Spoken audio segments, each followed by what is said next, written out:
अगर तुम्हारी ये है कि मैं इसलिए सेवा कर रहा हूँ हनुमान चालीसा हनुमान जी को 5 रुपए भोग लगाऊं कि मुझे लॉटरी खोल दे, तो हनुमान जी खुद अपनी खोल देंगे, तुम्हारे क्या खोलेंगे?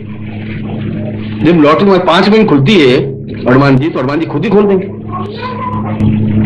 वो हनुमान जी के पास में गया एक व्यक्ति, हनुमान जी का मंदिर था, उसे किलोमीटर दूर एक राम जी का मंदिर था, श्री राम और सीता और लक्ष्मण।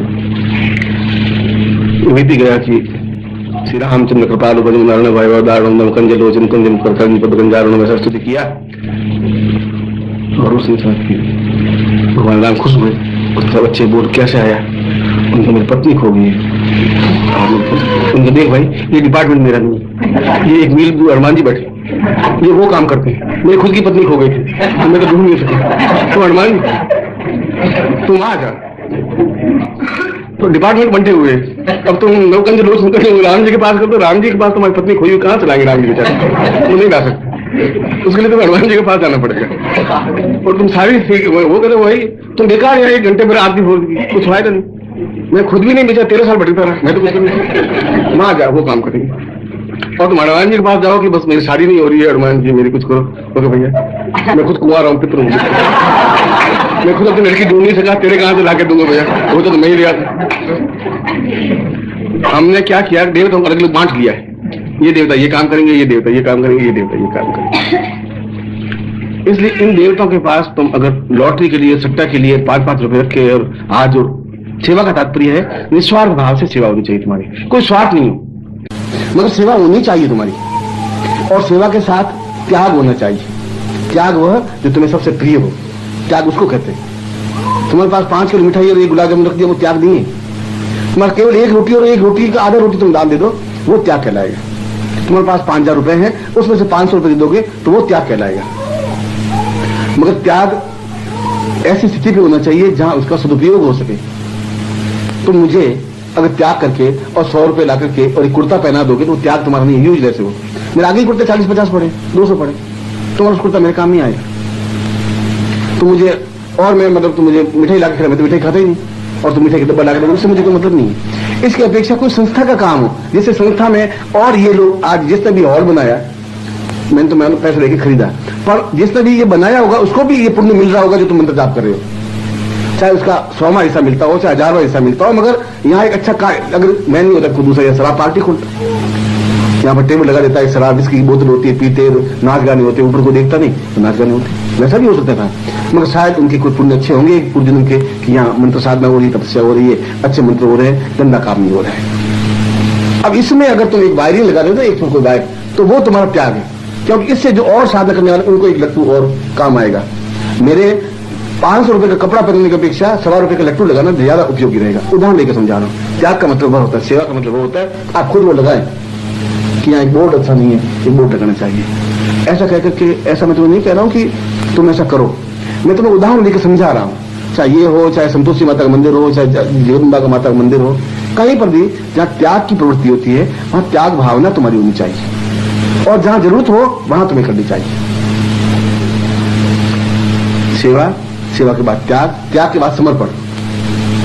जहां तुम्हारा समर्पण की भावना है, समर्पण का मतलब है कि आप जो कुछ है अपनी तरफ से पूरी समर्पित कर दीजिए, अपने आप को उसमें लीन कर दीजिए। जब समर्पण हो जाएंगे तब सब कुछ प्राप्त हो जाएगा। जब लोटा बिल्कुल खाली हो जाएगा तो पूरा भर जाएगा। अगर तुम्हारे चित्त पर पूरा चित्त भरा हुआ है, दिल भरा हुआ है, पूरा ललाट भरी हुई है, तो उसमें नए अक्षर नहीं लिख सकता कोई भी, मेरा उपदेश बेकार जाएगा। तुम्हारा बिल्कुल कोरा कागज लेके आओगे तो उसमें जो भी पंक्तियां लिखूंगा वो तुम पढ़ सकोगे। पहले से भरा हुआ, उसमें झूठ, छल और कपट और व्यभिचार, बदमाशी, छल और सब कुछ लिखा हुआ है, सब भरा हुआ है कागज। अब उसमें क्या लिखूंगा मैं, कहां से लिखूंगा? समर्पण का मतलब है कि जो कुछ मैं आज खाली हूं, बिल्कुल आपके चरणों में हूं, अब आप जो कुछ मुझे बनाना चाहें बनाइए। तो अभी तक की जिंदगी मैंने जी ली, अब आप मुझे जी के दिखाइए कि मैं क्या करूं, कैसे करूं। जो आप कहेंगे वैसा करूंगा। फिर उसमें तुम्हारा पद काम नहीं आएगा, तुम बहुत महान हो, ये कोई वैल्यू नहीं रखती। फिर तुम करोड़पति हो, ये भी कोई वैल्यू नहीं रखता। समर्पण का मतलब है तुम कुछ हो ही नहीं।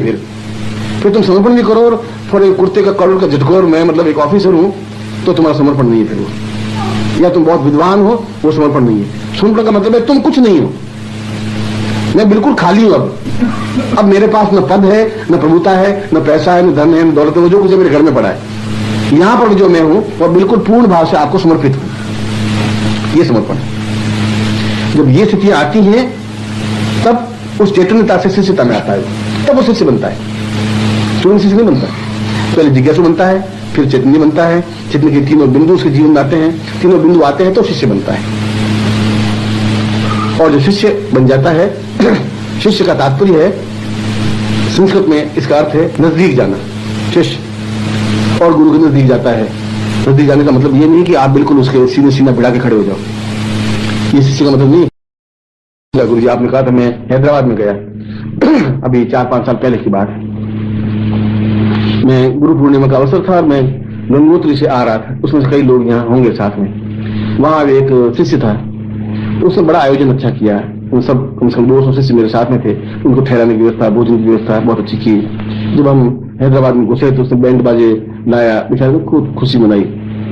जिस धर्मशाला में, जिस जगह पर हमें ठहराने की व्यवस्था थी, वो गेट पर वो खड़ा हुआ आरती लगा करके, और उसमें बड़ी बड़ी बत्तियां लगाई थी, मोटी मोटी बत्तियां, रुई की, घी की भर करके बत्तियां लगाई। और बत्तियां लगाने के बाद जब मैं घुसने लगा, आरती करने लगा, सब गुरु आरती होती है, गुरु की आरती करके उसको अंदर ले, तो मैं भी खड़ा हुआ, भाई के साथ में थी, पीछे से भी थे। अब वो ठेठ आरती लाते लाते ठेठ यहाँ तक ले आए। अब मैं मुंह नीचे ठेठ और लाया, मैं और मैं अब पीछे तो गर्दन अब कितनी गायब हुई। अब मैं संकोच के मारे, और उनके भी बेचारे भाई बहन सब मंदिर से दायर, मैं कभी कुछ कहूंगा तो इसको बुरा लगेगा, मैं कहा नहीं कहूंगा, अब मेरे बाल जलेंगे, अब मैं महान बन जाऊंगा। तो मैं और ये पीछे करता हूँ, और पीछे जय गुरुदेव दया निधि। अब मैं दया निधि नहीं, अब तो अस्पताल निधि हो जाएगा।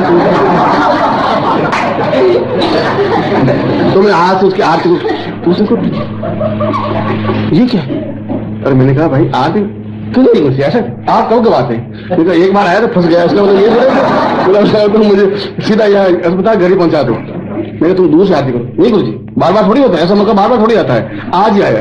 और वो आरती लगी डाला, उसकी लपट मेरे लगे, वो दयानिधि ने हितकारी, वो बहुत मुश्किल से पूरी हुई। तब तक मेरा शरीर, वो चेहरा लाल सुर्ख ऐसा हो गया। मैंने वाइफ बेचारी घबराई, सोचा कुछ हो गया गड़बड़। वो मेरे तो ताके मेरे हाथ से टल्ला मारे, तुम टल्ला मार, मैं अब क्या कर सकता हूँ, मैं तो फंसा हुआ हूँ यहाँ से के बीच में। अब वो दिन हितकारी तो हो गया, तो ये हितकारी हो, कोई भला करे, मेरा तो मर्जी इनकी। बाकी इसका मतलब ये नहीं है कि वो जैसे मेरे नजदीक आ गए, ऐसा नहीं है कि तुम बिल्कुल कल आके सीने से भिड़ करके खड़े हो जाओ। तो लो गुरुजी आपने कहा नजदीक जाना, आ गया मैं आपको। मेरी हड्डियां तोड़ने की जरूरत नहीं है, प्राणों से प्राण जुड़ने की क्रिया है। आप हृदय से जुड़े, नजदीक आने का शिष्य का मतलब है। फिर जब 30 स्टेज में शिष्य होता है, वो फिर नजदीक आता है। नजदीक आने का मतलब ये होता है कि फिर उसका चिंतन खुद का कुछ नहीं होता, फिर उसमें कुछ प्रश्न भी नहीं होते, तो ये भी चिंतन नहीं होता कि आडमास का आदमी है, एक देवता है कि क्या है। उसके जीवन में ये सब कुछ है, गुरु है, गुरु ब्रह्मा, गुरु विष्णु, यही सब कुछ है। तब वो जब चरण छूता है, तब उसको चमड़ी नहीं दिखाई देती, उनको हरिद्वार दिखाई देता है, उनको मथुरा दिखाई देता है, फिर उनको वो चरणों में काशी दिखाई देता है। तब दिखाई देता है जब वो शिष्य बनता है, तब उसकी आंखें आंसू से भीगती हैं, तब वो अपने आप को समर्पण करने की पूरी क्रिया बनता है। और जब ऐसा करता है तो जो गुरु के पास सब कुछ उसमें प्राप्त हो जाता है। यहाँ कोई टेक एंड गिव वाला मामला नहीं है कि मैं मतलब जेब से निकाल करके कुछ दूं। गुरु प्राणों में स्थापन होने की क्रिया का मतलब है कि आप उनके नजदीक इतने चले जाए, उनके प्राण तुम्हारे प्राण एक हो जाए, उनकी देह तुम्हारी देह एक हो जाए। एक ही चिंतन रहे कि मैं कैसे इनको सुख पहुंचाऊं, क्योंकि ये शरीर मेरा है, ये जो गुरु का शरीर है ये मेरा ही शरीर है। अब गुरु के कांटा चुभता है और तुम्हें अपने दर्द होने लग जाए, सारी रात तुम तड़फो, ये मैं खाना नहीं खाऊं मान लो, और तुम्हें मतलब सारी रात छटपटाहट महसूस हो, और एहसास करो कि अपने घर में क्यों छटपटाहट है, कोई तकलीफ तो है नहीं, मगर क्या बात है, कुछ न कुछ गड़बड़ है। मतलब क्या गड़बड़ है, ये तब हो सकता है जब तुम्हारे मेरे प्राण जुड़ेंगे। ये तब जुड़ेंगे जब तुम शिष्य बन सकोगे, जो तुम्हारी आंखों में एक भाव होगा। If you offer 5 rupees to Lord Hanuman with the hope that he would help you win a lottery, then your whole thinking process is wrong. Why wouldn't Hanuman win a lottery for himself instead of helping you win? There was once a temple of Lord Hanuman, and 1 mile away from it there was a temple of Lord Rama. A person went to the temple of Rama and started praying to Lord Rama. After performing worship, he offered sweets to the deity. Lord Rama was pleased. He appeared before him and said, "Well, son, why are you here?" The man replied, "My wife is missing. Please help me." At this, Rama said, "This is not my work. 1 mile from here is Lord Hanuman's temple who looks after this department. When my wife was missing, I too sought his help and he found her. Hence, you go to him." Here the departments have actually been divided. If you go and tell Lord Rama that your wife is missing, he won't be able to help you. You shall have to go to Lord Hanuman. Rama will only say, "I myself could not find my wife. Go to Hanuman, he shall help you." And if you go to Hanuman and say that you are not able to get married, he will say, "I am myself unmarried. I could not find a girl for myself. Then where shall I find one for you?" What we have done is that we have divided the work among all the gods. Each god has his own work. Hence nothing can be achieved if you offer 5 rupees to them and pray to them with folded hands. You shall have to perform sadhana and make the gods appear before you. Offering service means selfless services. You should not have any selfish motive, and along with selfless service, there should be a feeling of sacrifice for the good of others. Sacrifice of something which is most liked by you. If you have 5 kgs of sweets and you give 1 piece to someone, then this is not sacrifice. But if you have 1 loaf of bread and you give half of it to someone, then this shall be true sacrifice. But sacrifice must be made only for the good of others, or where it has some significance. If you buy a shirt for 100 rupees and offer it to me, then this is no sacrifice. This act is useless, for I already have 40 to 50 shirts and I don't need any more. If you bring sweets for me, then they too shall go waste, for I do not eat sweets. I don't expect such material things from you. On the other hand, it would be more useful if you contribute your efforts in the progress of the work of the trust. I have bought a land, and if someone builds a hall on it for the benefit of the sadhaks and the general public, then he shall surely obtain the results of his good deed. It does not matter how much the benefits of the results are, but what matters is that he has contributed to a good cause. If I had not planned to make the ashram, someone might have set up a bar there and people would have consumed liquor at that very place. This could have happened, but now only holy ceremonies, sadhanas, shall be performed there. And if you contribute in such work, then this shall be your sacrifice. Your help shall prove to be beneficial to thousands of people and more useful than if you offer gifts and sweets to me. Service means that through which the common man can benefit. This place needs a good signboard. I am not asking you to get one painted. I want to tell you that any work which has some general utility is a good service. You may be in any temple or in any place. Wherever sacrifice and services are required, you should move forward to help. Service, sacrifice and devotion are the 3 steps to spiritual enlightenment. Devotion means dedicating everything you possess, giving up all you have, and becoming one before whom or before what you devote yourself. When devotion is complete, you shall obtain everything. Thus you have to first empty out everything if you want to acquire the spiritual treasure. When the jug is empty, it can be filled again to its brim with one liquid. If your mind, your thoughts are already full, then I cannot write anything new on it, and my whole discourse shall go in vain.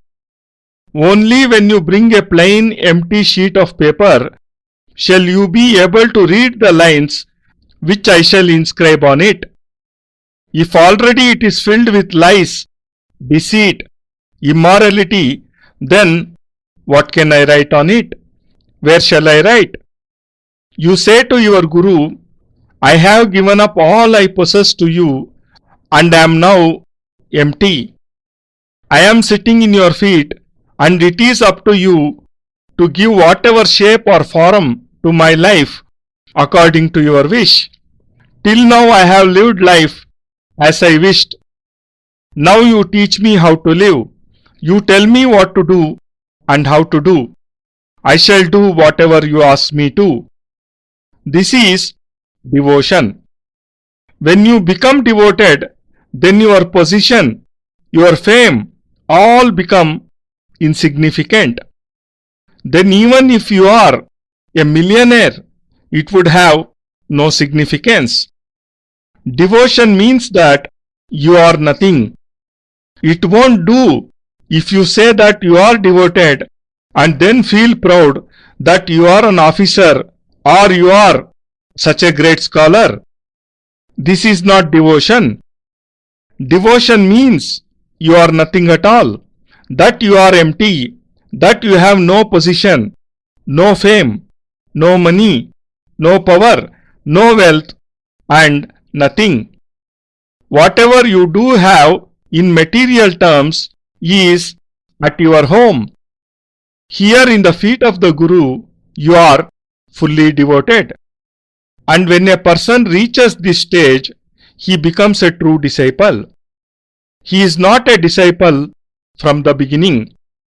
First, he is just a curious person, then he becomes enlightened, and after adopting the three principles, service, sacrifice, and devotion, he becomes a disciple. Disciple in Sanskrit is Shishya, and it means to come closer. The disciple always comes closer to the Guru.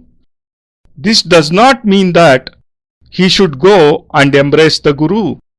This is not what I mean by coming closer. About 4 to 5 years back, when I was returning from Gangotri, there was this disciple who made very good arrangements for the 200 disciples who were with me. He arranged for their stay and their food.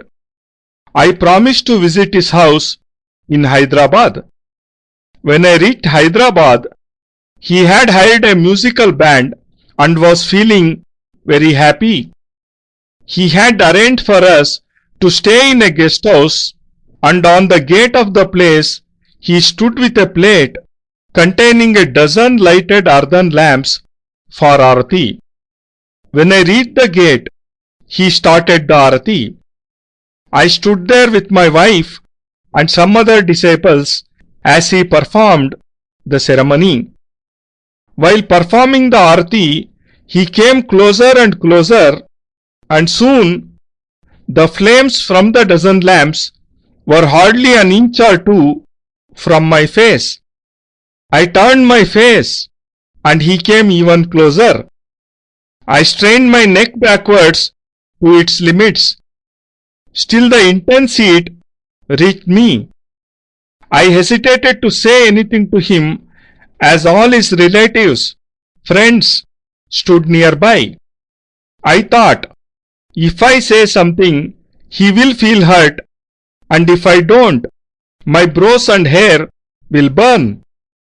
I moved a step backward, and he moved still closer. O Gurudev, thou art an ocean of kindness. He sang as he performed the Aarathi, and I said to myself that soon this ocean of kindness shall end up on a bed in some hospital. I extended my hand to stop the Aarathi, but he said, Guruji, it is rarely that we get a chance. You hardly come to visit us. I said to myself, you have got a chance and I am stuck up. This does not mean that you send me straight to a hospital. To him I said, perform Aarathi from a distance. He said, Guruji, such occasions do not present themselves again and again. Today we have at last got a chance. And speaking these words, he came still closer to me. The intense heat almost scorched my face, and it seemed as if ages had passed when the Aarathi finally concluded. Till then, my face had become red like a hot iron. My poor wife became overtly anxious at my sorry state. She kept looking at me and with inquiring eyes, as if saying, what is all this? I said to her, what can I do? Today I am caught up amongst my disciples. I have always been kind to them. Now it is up to them whether they shower me with their kindness or not. Shishya does not mean that you come and ram into me and then say that I had asked you to come closer. Believe me, for coming closer, it's not necessary for you to break my bones. Coming close means becoming one with my soul, forming a bond with my soul and with my heart. When the disciple reaches the third stage, he comes closer to the Guru. Coming closer means that even his thoughts are not his own. In this state, there remains no questions in his mind. Then he does not even think whether the Guru is an ordinary man of flesh and blood or he is a god. He only thinks that he is his Guru and his Guru is everything for him. When his thinking transforms in this manner and when he touches the feet of the Guru, he realizes divinity in those holy feet. When this happens, his eyes fill up with tears of joy, and thus the disciple learns how to devote himself fully. When he becomes fully devoted, he obtains everything from the Guru. In this relation of Guru and disciple, there is no give and take. Establishing yourself in the soul of the Guru means getting closer to him so that your soul and his soul fuse to become one, and even your physical form becomes one with that of the Guru. All the time, only one thought should remain in your mind, and that is how to make the Guru happy, because then the body of the Guru becomes your own. And if a thorn pricks the feet of your Guru, you feel the pain, you feel restless. You shall not be in distress, but shall still experience restlessness. Then you shall know that something is wrong. This shall happen only when your soul fuses with mine and becomes one with it. They shall become one when you become a disciple, when you devote yourself. साधना का मतलब है शरीरम साधयति स्वधर्म। जो शरीर को साधता है वह साधना है, शरीर को कंट्रोल करता है, शरीर को नियंत्रित करता है। और आपका शरीर नियंत्रित है नहीं, इसलिए शरीर नियंत्रित नहीं है कि आप 2 घंटे एक जगह आराम से बैठ नहीं सकते। हाथ पैर हिलाने पड़ते, कभी इस पांव को इधर करना पड़ेगा, कभी इस पांव को हाथ हिलाना पड़ेगा, कभी ऐसा करना पड़ेगा, कभी विश्राम लेना पड़ेगा, कभी जंबाई लेनी पड़ेगी। 2 घंटे आप प्रभु के चरणों में बैठ नहीं सकते। 15 मिनट आंख बंद करके उसमें लीन नहीं हो सकते। बैठते हैं और वो सास आंख बंद करके बैठी और प्रभु कहते हैं हे राम जी ठीक है ना, और बहु थोड़ा दूध उफन जाएगा, थोड़ा ध्यान रखना, हे राम जी ठीक है। अब दूध उफने नहीं उफने तुम्हें क्या मतलब, तुम प्रभु चरणों में बैठी हो, उफन जाएगा तो उफन जाएगा, नहीं बहू की ड्यूटी है, तुम्हारी क्या गलती है। मगर अब दूध 10 रुपए किलो है गुरुजी, आप तो अभी बैठे बैठे बोल जाओगे 10 रुपए बर्बाद हो जाएंगे हमारे, तो बताना पड़ता है। आप अभी उठ के चले जाओगे 10 रुपए का कौन हिसाब करेगा। और बहु ज्यादा लखन नहीं है गुरुजी, उस बहू में ज्यादा होता है तो फिर मुझे ये करना क्यों पड़ता है? और कल आपकी आंख बंद हो जाएगी, तब दूध उठने का, तब क्या करोगे? फिर कौन कहने को आएगा? मगर वो प्रभु के चरणों में तो बोले, अब मर जाएंगे तब देखा जाएगा, दूध उठने का तो उठने का, फिर देखा जाएगा। मगर हम उस मृत्यु को याद नहीं कर पाते। और हमारे पास जो भी समय बचा है, और आपका कितना समय बचा है ये तो आपको पता ही नहीं। जब महाभारत का युद्ध हो रहा था, कौरव और पांडवों का युद्ध हो रहा था, और वो धर्म युद्ध था, छल युद्ध नहीं था, झूठ युद्ध नहीं था। और धर्म युद्ध का तात्पर्य था कि सूर्य अस्त होने के बाद में युद्ध नहीं करेंगे, लड़ेंगे नहीं। वापिस सूर्योदय होने के बाद में कौरव और पांडव आपस में युद्ध करते थे, और दिन भर युद्ध करते थे, और शाम को दुर्योधन और अर्जुन और भीष्म और ये सब पास में बैठ के भोजन करते थे, एक ही भोजनशाला में। युधिष्ठिर बैठा हुआ है और दुर्योधन भी बैठा हुआ है और भोजन कर रहे हैं, और वो अपने कौरव के खेमे में चला जाता था, वो पांडवों के खेमे में चले जाते थे, दूसरे सुबह युद्ध करते थे, इसलिए इसको धर्म युद्ध कहा गया। और एक दिन शाम को, रात को 8-9 बजे की बात है, 8 बजे की बात है, युधिष्ठिर और भीष्म और नकुल और सहदेव और अर्जुन पांचों भाई मिलकर के ये मंत्रणा कर रहे थे कि कल कैसे युद्ध करें, किस पर प्रहार करें, किस तरफ जाएं, क्या करें, कौन से शस्त्रों का प्रयोग करें। और तभी एक कोई साधु आया और अड़क लगाई और भिक्षाम देहि की आवाज दी। सब पांचों पांडव निर्णय कर रहे थे कि कल युद्ध कैसे करना। बीच में वो साधु आ गया तो युधिष्ठिर ने कह दिया कि महाराज कल सुबह आना, कल सुबह आपको भिक्षा देंगे। युधिष्ठिर का कहना हुआ, भीष्म उठा, भीष्म क्या दुर्योधन उठा, और अर्जुन ने ढोल बजाना शुरू किया जोर जोर से।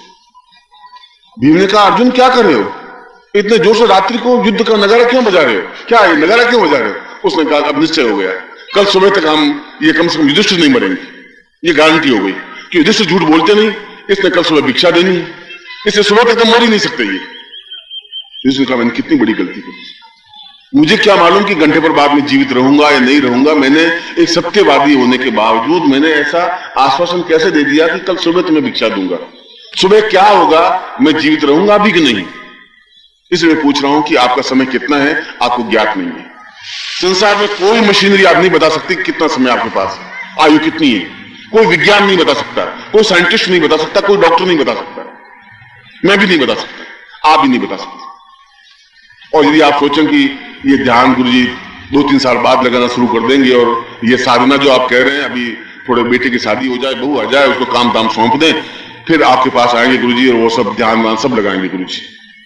अब कब शादी होगी, कब बहू आएगी, कब आप उसको सिखाएंगे रसोई बनाना, और फिर आप मेरे पास आएंगे तो इस बीच में कौन क्या हो जाएगी, मौत कब झपट्टा मार देगी मुझको और आपको कुछ पता नहीं।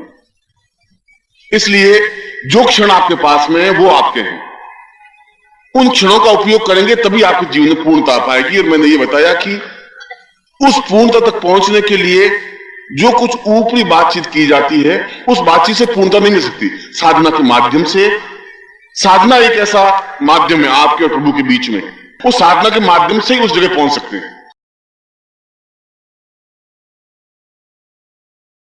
Sadhana means Shariram Sadhayati Sadharma, that is, controlling all senses in the body is sadhana. Controlling one's senses, one's thoughts, one's body is sadhana. Your body, your mind is not under your control. You cannot even sit at one place for 1 hour. Sometimes you move your hands, sometimes your legs. Then you start yawning and feel tired. You cannot sit in the feet of the God for even 2 hours. You cannot concentrate your mind even for 15 minutes. A woman sits with her eyes closed and chants, "O Ram, O Ram, daughter-in-law, the milk is on the stove, take care of it." And then again, "O Ram, O Ram." You are in meditation, why should you worry about the milk? You are sitting praying to the Lord, and if the milk spills over, it is the responsibility of the daughter-in-law. But Guruji, you say, milk is 10 rupees per kg, you will speak and go away, but I shall lose 10 rupees. I have to take care. You shall go away, then who shall account for my 10 rupees? Then you say, Guruji, my daughter-in-law is so careless. If she felt some responsibility, I would not have to say anything. But you do not realize the truth. Tomorrow when you shall die, what shall you be able to do if the milk spills? Who shall then take care of it? But it is unfortunate that when living, we do not think of death and we do not realize that we are left with so little time. The battle of Mahabharath was being fought between the Pandavas and the Kauravas. It was a battle of dharma, righteousness. Dharma denoted that after sunset, the fighting stopped. Only after the day dawned again would the fighting resume. The Pandavas and the Kauravas would fight all day long with each other, and in the evening, Duryodhana, Bhima, Arjuna and Yudhishthira would sit and have food together. One evening, at around 9 o'clock in the night, Yudhishthira, Bhima, Nakula, Sahadeva and Arjuna, all these 5 brothers were discussing their battle plan for the next day. At that moment, a sage came to them. On seeing him, Yudhishthira said, O holy man, come back in the morning, we will give you alms then. As Yudhishthira said these words, Arjuna got up suddenly and started beating a drum loudly. Bhima asked him, Arjun, what are you doing? Why are you beating the battle drum in the night? Arjuna said, This is just to express my happiness that Yudhishthira shall be alive at least till next morning. Yudhishthira never speaks a lie, and as he has promised to give alms in the morning, hence no one can kill him at least till the next morning. On hearing these words, Yudhishthira said, I have committed a grave mistake. How can I know if I shall remain alive even after 1 hour from now? I always speak the truth, but have now given assurance that I shall give alms in the morning. Will I remain alive till the morning? That's why I ask you, how much time do you have? You don't know. There is no machine in this world which can tell how much more you shall live. No science can forecast this. No scientist or doctor can tell this to you. I cannot forecast, and even you cannot tell. You say, Guruji, we shall start meditation after a few years. Guruji, let my son's marriage be over. Then I shall accomplish the sadhana which you have given to me and come to you. When will the marriage take place? When will your daughter-in-law arrive? When will you teach her to prepare food? And when shall you come to me? What if something happens to you in between? What if death snatches you away from this world? You cannot tell. Hence only the moments of the present which are in your hands are your own, and when you shall use them properly, only then shall you achieve totality of life. I have told you that totality of life cannot be achieved just by listening to preachings. Sadhana is the only medium between you and God, and you can reach that state only through this medium.